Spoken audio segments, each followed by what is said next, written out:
Hi, welcome to Live Total Age. In this session, we'll be discussing of revisiting rational numbers and their decimal expansion. Revisiting rational numbers and their decimal expansions. Okay, before that, let me give some examples of rational numbers. So we know a rational number will be in the form of p by q, where p and q are the positive numbers and q should not equal to 0, right? And this 2 should be positive integers. Okay. Now here, these rational numbers can be of two types. We can express the rational numbers of two types. One is the terminating, the other is non-terminating. Terminating and non-terminating. Right. What is a terminating means? Terminating means any fraction which will terminate. See, for example, if I take 6 divisible by 5, so which is equal to exactly 1.2. Now here if you observe, it is terminating. So this is in the form of p by q and it is a terminating rational number. Right. Non-terminating example. What we can take, for example, if I take the example of 8 by 6, so which gives 1.3333. It will be continuing 3333s, right? Now this kind of a decimal fraction is known as a non-terminating rational number.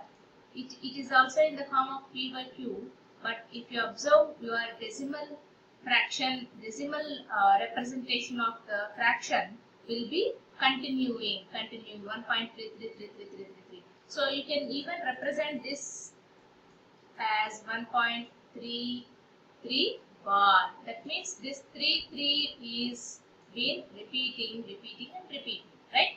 So this is a non-terminating rational numbers and this is a terminating rational numbers. Okay, now we'll come back to our definition for the rational numbers decimal expansion.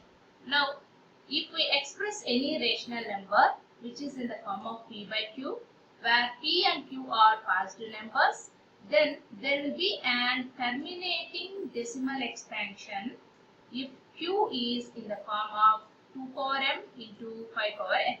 So if my q, this q is formed as, or this q will be in the form of 2 power some m and 5 power n, where m and n are the positive numbers, then we can say that this kind of fractions are terminating decimal expansion.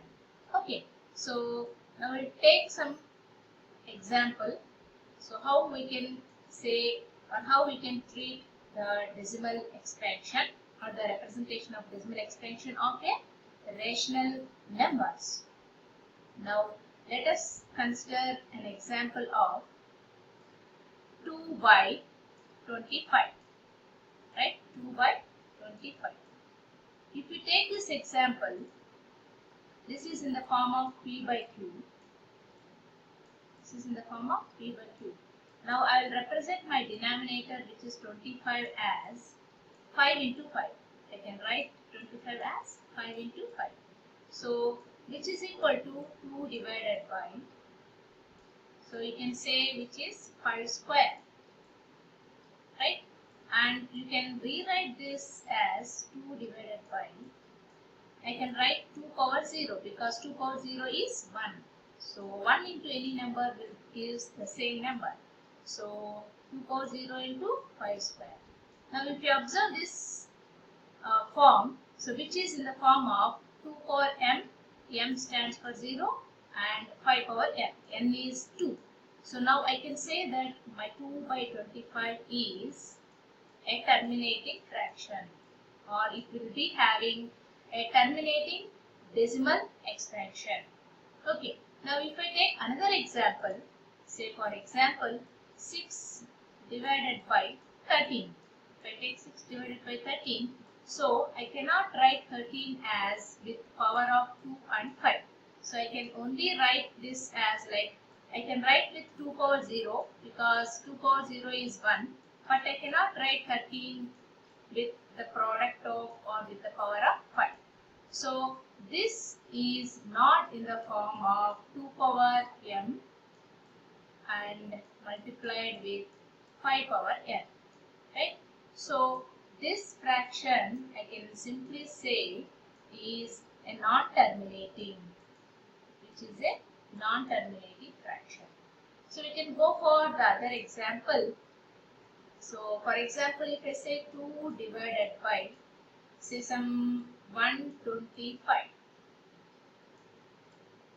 So this you can express this as 2 divided by, so 2 power 0, which is 1, multiplied with 5 cube, which is 125. Now this is in the form of again 2 power m and 5 power n. So I can say that this is having a decimal expansion of a terminating. Okay, this is about revisiting rational numbers and their decimal expansion. Thank you.